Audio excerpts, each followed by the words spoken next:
एक दिन में दो बड़े हमले, राहुल गांधी ने कैसे मोदी के सिस्टम के परखच्चे उड़ाए। आप कहेंगे मैं सिस्टम क्यों बोल रही हूँ। दरअसल दोस्तों एक शब्द हुआ करता था सरकार। अब आप कहेंगे था क्यों, वो तो अभी भी है, हमारे लिए है, कटर मीडिया के लिए बंद हो गया है। आज से पहले जब मोदी जी की सरकार नहीं बनी थी, सरकार शब्द लेकर सवाल पूछे जाते थे, लेकिन अब मीडिया के लिए वो शब्द चेंज हो गया है। उसके लिए जगह सिस्टम इस्तेमाल होता है। सिस्टम सिस्टम सिस्टम क्यों? क्योंकि सिस्टम शब्द बोलकर आप सरकार को एक तरह से बचा देते हैं और अधिकारियों को आगे कर देते हैं। लेकिन मीडिया की इस कारगुजारी का पर्दाफाश करते हुए राहुल गांधी ने एक ही दिन में दो बड़े हमले किए हैं नरेंद्र मोदी सरकार पर। दोस्तों अमूमन ये कहा जाता है कि गरीब आदमी को मुफ्त राशन मिल रहा है, अमीर आदमी को तो कॉर्पोरेट टैक्स में छूट मिल रही है, मिडिल क्लास को क्या मिल रहा है। मैं हमेशा एक मिडिल क्लास होने के नाते यही बात बोलती हूँ, मिडिल क्लास को ये सरकार साफ हवा और साफ पानी नहीं दे पाई, और अब ये आपके बच्चे दफ्तर से सुरक्षित घर आ जाएं ये भी नहीं दे सकती। क्योंकि दिल्ली एनसीआर के ग्रेटर नोएडा में एक जवान लड़के, एक इंजीनियर के साथ जो कुछ भी हुआ है दोस्तों, वो न केवल हैरान करने वाला है बल्कि हमको ये भी बताता है कि जो बड़े बड़े शहरों में रिहायशी फ्लैटों में जो लोग करोड़ों रुपए के घरों में रह रहे हैं, लाखों रुपए की रोज ईएमआई पे कर रहे हैं, जो बड़े लाड़ से अपने बच्चों को पालते हैं, उनके बच्चे भी अब सुरक्षित नहीं हैं। क्योंकि आप सोचिए, फायर ब्रिगेड के आगे, स्थानीय पुलिस के आगे एक लड़का, एक इंजीनियर एक गड्ढे में जा घुसता है। ग्रेटर नोएडा में हुआ है ये सब कुछ, दिल्ली से थोड़ा सा करीब। गड्ढा भी ऐसा नहीं क्योंकि प्राकृतिक आपदा से गड्ढा बन गया, वो गड्ढा ऑलरेडी काफी दिनों से वहां पर था क्योंकि कंस्ट्रक्शन चल रहा था किसी बिल्डर का, और वो लगातार मदद की गुहार लगाता रहता है। अपने पिता को फोन करता है, उसके पिता बाहर खड़े होकर कहते हैं मेरे बेटे को बचा लो।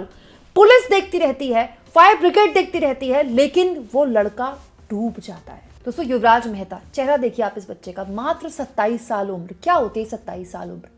इस बच्चे की गलती ये थी कि ये ग्रेटर नोएडा में गाड़ी चलाकर ऑफिस से घर आ रहा था, बस सिंपल सी बात है। एक गड्ढा जो यहाँ पर वहाँ खोदा गया था, उस गड्ढे में जा गिरा। इसने अपने पिता को फोन किया कि मैं डूब रहा हूँ, मुझे बचा लो। गाड़ी अभी तक नहीं मिली है, बच्चे की लाश अगले दिन मिली। पिता मौके पर पहुंचे, बच्चा बता रहा था मैं यहाँ हूँ, मुझे बचा लो। पिता गुहार लगाते रहे, पिता ने पुलिस को बुलाया, पिता ने फायर ब्रिगेड को बुलाया, सब तमाशा देखते रहे और बच्चा डूब गया। और अब जब ये पूरा का पूरा वाकया सोशल मीडिया के जरिए, मीडिया के जरिए सरकार के आगे खड़ा हुआ, तो एसआईटी का गठन किया गया है। बिल्डर अभय कुमार को गिरफ्तार कर लिया गया है। लेकिन मौकाए वारदात में एक शख्स मौजूद था और उसने ये बताया दोस्तों कि ये जो जहां पर ये घटना हुई है, वहां पर कुछ दिन पहले एक ट्रक ड्राइवर की करीब 2 हफ्ते पहले उसी जगह में हादसा हुआ था। उसी जगह में सिर्फ इसीलिए क्योंकि वो जो गड्ढा था वो खुला था, वहां कोई बैरिकेटिंग नहीं थी, वहां कोई लाइट नहीं लगा रखी थी, वहां कोई बताया नहीं था कि यहाँ पर डेंजरस है, आगे नहीं जाना है। सोचिए 2 हफ्ते पहले एक ड्राइवर का वहां दुर्घटना हुई है और जिस शख्स ने उस ड्राइवर को बचाया है, वो शख्स उसके बाद अंत में युवराज को बचाने भी उतरा, हालांकि वो नहीं बचा पाया। वो मीडिया के आगे बार बार गुहार लगा रहा है। पूरा का पूरा जो सिस्टम है, डबल इंजन सो कॉल्ड, जिसके लिए मोदी जी वोट मांगते हैं, कोलैप्स कर गया जी, कोलैप्स कर गया। एक बच्चा सामने फायर ब्रिगेड के, पुलिस के गुहार लगाता रहा, मुझे बचा लो, मैं डूब रहा हूं, कोई नहीं बचा पाया उसका। और अब एसआईटी गठित कर रहे हैं, अब बिल्डर को पकड़ रहे हैं और अब प्राधिकरण पर कार्रवाई कर रहे हैं। ये पूरा का पूरा मामला दोस्तों उस मिडिल क्लास की बेबसी को दर्शाता है, जिसको इस सरकार से ना साफ पानी मिला, ना साफ हवा मिली। अब ये भी गारंटी नहीं है कि दिल्ली एनसीआर जैसे रिहायशी पॉश इलाकों में आप रह रहे हैं, वहां सुरक्षित आपके बच्चे दफ्तर से घर आ जाएं। क्या पता किसी बिल्डर ने कौन सा गड्ढा खोद रखा है, वहां जाके उसकी गाड़ी गिर जाए बेचारे की और उसके बाद उसकी मौत हो जाए। कितनी शर्मनाक घटना है ये मामला जब मीडिया में उठा तो राहुल गांधी ने इस मुद्दे को उठाते हुए कहा, हमें सड़कें मारती हैं, ब्रिजेस मारते हैं, आग से मौत होती है, पानी से मौत होती है, पोल्यूशन से मौत होती है, करप्शन से मौत होती है और अव्यवस्था, इंडिफरेंसेस से मौत होती है।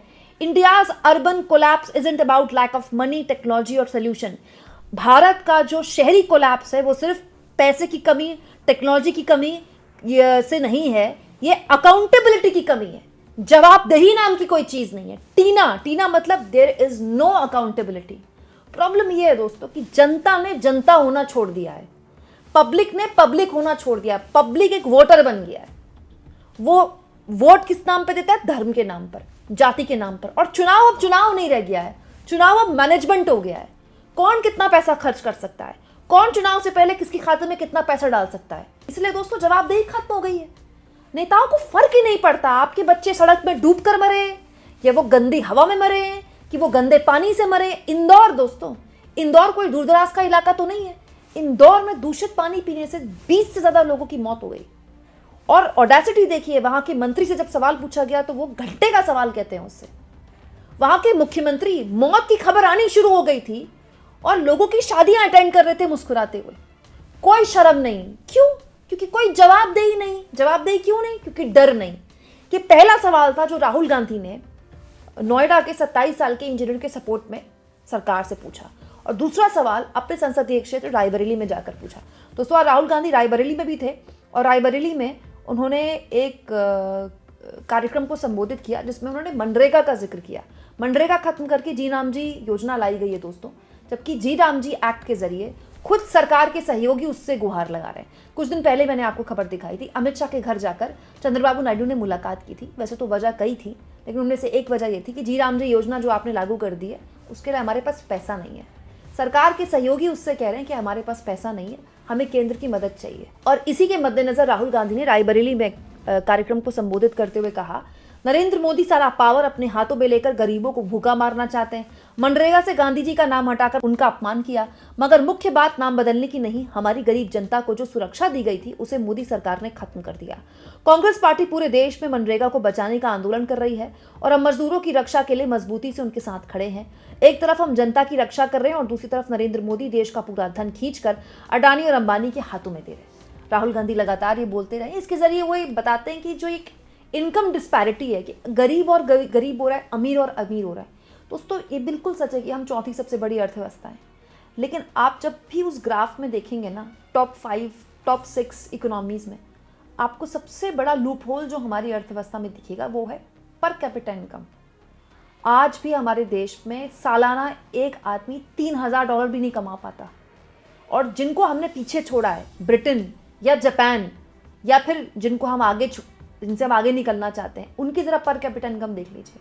सोचिए इन सब में सबसे बड़ी बेबसी किसके आगे? मिडिल क्लास के आगे। गरीब आदमी कह सकता है कि मुझे चलो पीएम आवास योजना के तहत घर मिल गया, मुझे मुफ्त राशन मिल गया, मुझे चुनाव से पहले 10,000 रुपये मिल गया। अमीर आदमी तो खैर उसको तो कोई फर्क ही नहीं पड़ता, किसी की भी सरकार आ जाए। बड़े बड़े उद्योगपतियों की जिंदगी में क्या फर्क पड़ता है? अंबानी, कांग्रेस के वक्त में भी अंबानी थे, अंबानी आज भी अंबानी है। लेकिन दोस्तों मिडिल क्लास के बारे में सोचिए, ये वो मिडिल क्लास है जो 12 साल से जिसको हिंदुत्व की घुट्टी पिलाई गई। क्या मिला उसको? ना ये मिडिल क्लास अपने बच्चों को सरकारी अस्पताल में ले जा सकता है, ना उनको सरकारी स्कूल में पढ़ा सकता है, ना हवा साफ दे रही है सरकार उनको, ना पानी साफ दे रही। सड़कों का ये हाल है कि आपका बच्चा, आपका जवान बेटा सुरक्षित दफ्तर से घर आ जाए रात को तो भगवान का शुक्र मनाइएगा, वो भी किसी दूर दराज के इलाके में नहीं, नोएडा, ग्रेटर नोएडा जैसे इलाके में। आप इस मुद्दे पर क्या सोचते हैं? कमेंट बॉक्स में जरूर लिखें, और जितना हो सके दोस्तों चैनल को शेयर भी करें और सब्सक्राइब भी।